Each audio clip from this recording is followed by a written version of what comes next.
Assalamualaikum warahmatullahi wabarakatuh, sahabat Ari yang masih setia menanti konten-konten yang sangat betul-betul memberikan informasi. Ya, kali ini saya akan mengulas dan juga membedah satu dinamika jelang penetapan bacalon Pilkada Aceh yang akan nanti ditentukan di bulan depan di tanggal 27 Agustus. Tentunya akan memunculkan satu pertanyaan krusial bagi saya. Mungkin sahabat Ari juga akan bertanya-tanya, siapa sosok yang menjadi rivalitas head to head Muzakir Manap atau Mualim dalam kontestasi di Pilkada 2024 di Aceh. Nah, inilah yang akan saya ulas secara mendalam. Sahabat Ari, kalau kita baca dari berbagai informasi dan data yang tersaji, secara modalitas, baik dari sisi kekuatan politik, dari sisi sosial, dari sisi finansial, dan dari sisi koneksitas maupun elektabilitas dan popularitas, itu tidak dapat dibantah bahwasanya Muzakir Manap atau siapa di akrab Mualim punya kekuatan, punya andil lebih besar secara probabilitas peluang kemenangan di pilkada. Seperti yang saya ulas tadi. Tentunya ini tidak akan menarik kalau tidak ada lawan dari sosok Mualim. Bermunculanlah nama-nama. Mulai dari Ruslan Daud, mulai muncul Nasir Jamil, mulai muncul Muhammad Najar. Saya lupa. Bustami Hamzah. Ini yang bermunculan. Lantas dari nama-nama yang beredar tadi yang saya sebutkan tadi, siapa yang minimal mendekati atau kita bisa anggap mengimbangi Mualim? Bustami Hamzah jauh sekali kalau dengan Mualim, jauh sekali. Ruslan Daud kalau dilihat secara elektabilitas dan popularitas masihlah memiliki peluang untuk bisa berkontestasi mengimbangi Mualim. Haji Uma, saya lupa tadi menyebutkan Haji Uma juga punya potensi besar untuk mengimbangi Mualim. Dan yang paling yang memang punya basis selain Haji Uma Muhammad Najar. Muhammad Najar dari berbagai survei juga menunjukin, misalkan survei Indometrik menempati Muhammad Najar nomor 1 dari hasil survei secara elektabilitas, dan juga menempati posisi Muhammad Najar sebagai orang yang memang punya kans lebih kuat sebagai rivalitas Mualim ketimbang kandidat lain. Tapi tetap juga kekuatan Mualim tidak bisa dibantah dari berbagai survei. Tidak hanya SMRC yang menempatkan Mualim nomor 2, Indometrik yang menempatkan Mualim nomor 2, jaringan survei inisiatif lembaga survei saya yang menempatkan Mualim nomor 1 itu dilakukan di bulan Januari dengan margin error 2% dengan responden 1.182 responden dilakukan di bulan Januari di 23 kabupaten kota dilakukan, menempatkan Mualim nomor 1, muncul nomor 2 adalah Haji Umar dan nomor 3 Nasir Jamil. Nah, ini survei yang kita lakukan.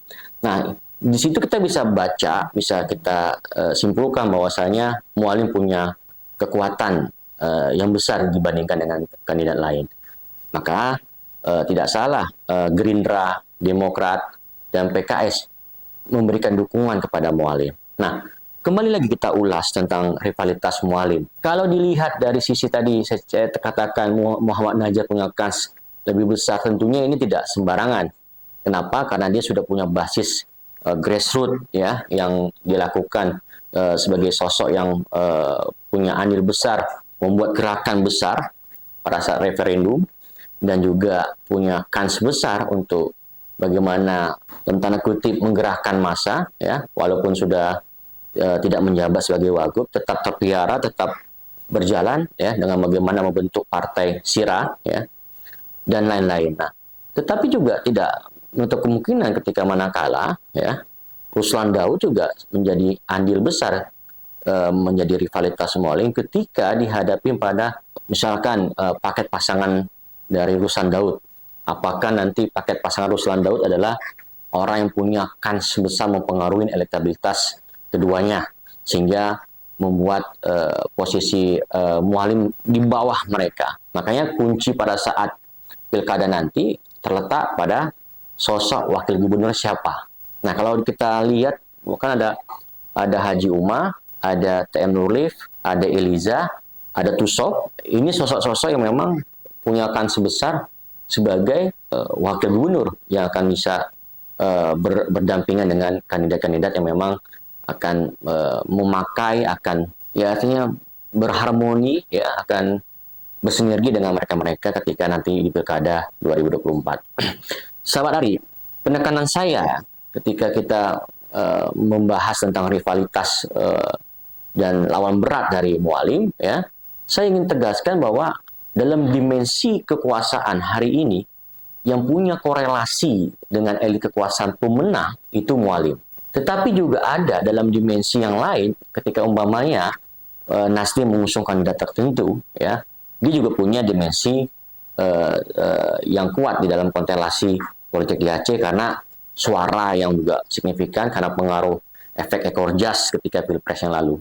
Tetapi lagi-lagi bahwa spektrum politik nasional itu sangat mempengaruhi nanti dalam pengaruh elit kekuasaan di pusat kepada daerah. Ya, sehingga Mualim punya hal yang memang kita lihat mampu untuk melahirkan peluang lebih besar selain dukungan dari partai politiknya. Nah, tetapi juga ada keyakinan-keyakinan dari banyak pihak bahwa Mualim mampu memberikan suatu hal yang berbeda.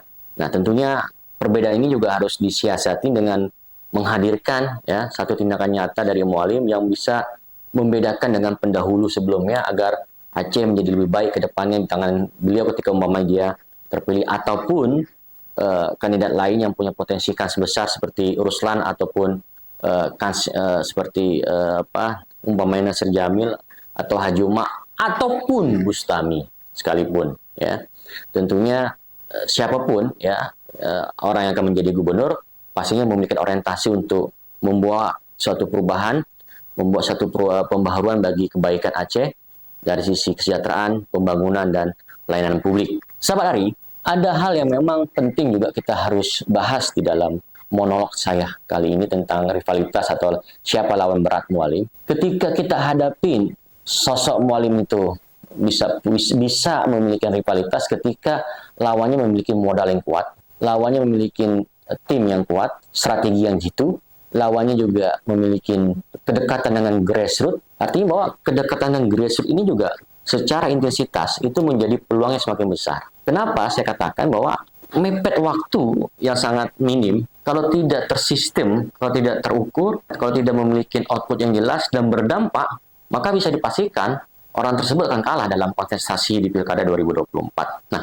Salari, ada hal yang menarik yang saya ingin sampaikan juga di last session dalam urusan saya. Saya ada membuat satu analisis ya terkait bagaimana melihat Mualim ya dalam spektrum pengaruh politik. Mualim ini punya daya tarik perekat bagi dirinya, punya pesona yang tersendiri di bawah, tetapi juga dia juga punya modalitas secara kekuasaan ya dan politik yang membuat dia itu disegani. Dari mana bisa dilihat? Dari jumlah partainya. Jadi secara objektivitas orang pun akan mengakuin dia.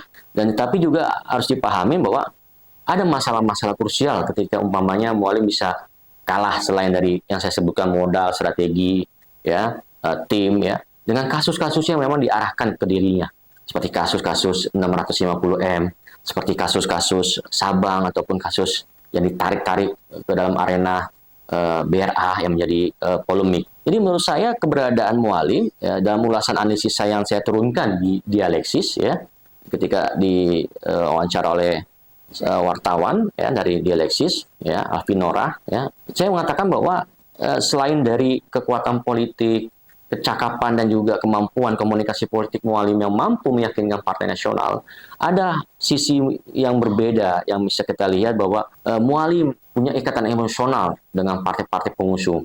Demokrat ya, kenapa bisa mengusung Mualim?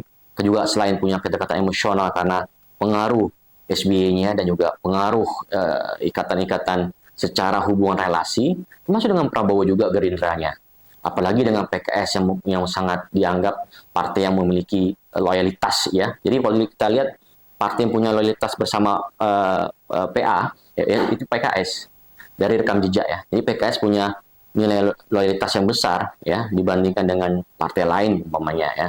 Selain Gerindra juga loyalitasnya ada, Demokrat demikian juga. Jadi kalau dilihat dari circle yang terjadi ini ya kita bisa katakan bahwa Mereka yang mendukung Mualim ini, partai-partai nasionalnya adalah partai-partai yang punya ikatan emosional, yang punya relasi, kedekatan, baik secara psikologi, maupun secara komunikasi politik, maupun secara hubungan kekerabatan yang memang membuat nggak bisa dipisahkan antara Mualim dengan partai-partai ini. Ditambah lagi juga, terakhir yang saya tegaskan ya, bahwa posisi Mualim sebagai orang yang punya andil mempengaruhi konstelasi politik di Aceh secara kelokalan ya, ini juga harus wajib mewaspadai bagaimana pengaruh-pengaruh umpamanya kontra propaganda yang ini menjadi suatu hal yang akan menggerus suara Mualim. Tapi ini kalau tidak disiasatin, kalau ini tidak dibuat sebagai strateginya, makanya ini menjadi satu ancaman serius. Disinilah Mualim membutuhkan tim yang mumpuni, tim yang solid, membutuhkan peran-peran konsultan politik, membutuhkan peran-peran konsultan media, membutuhkan peran-peran di mana ada orang yang mampu membuat satu desain pemenangan dan operasi dalam pemenangan Mualim dan juga timnya, sehingga peluang ini bisa memperbesar juga peluang dalam raih kemenangan di Pilkada 2024. Terakhir yang saya tegaskan kepada sahabat Ari bahwa Nazar menjadi rivalitas kuat bagi Mualim ketimbang kandidat lain. Pengaruh pusat menjadi hal yang luar biasa dalam konstelasi kemenangan seseorang di pilkada, khususnya elit yang berkuasa. Modalitas finansial juga menjadi kekuatan yang luar biasa di dalam bagaimana memastikan kemenangan selain tim, dan yang juga hal yang tidak luput pentingnya bagaimana kemahiran dan kemampuan tim dan juga strategi dalam meraih kemenangan di pilkada nantinya. Itu closing statement saya. Jangan lupa like, share, dan subscribe channel kesayangan Anda. Dukung konten-konten ini yang ada di Jalan Ari, agar kami tim tetap semangat memberikan yang terbaik kepada sahabat Ari yang menonton dimanapun Anda berada. Sampai ketemu lagi bersama saya. Salam sehat selalu, terus berkarya. Salam Jalan Ari.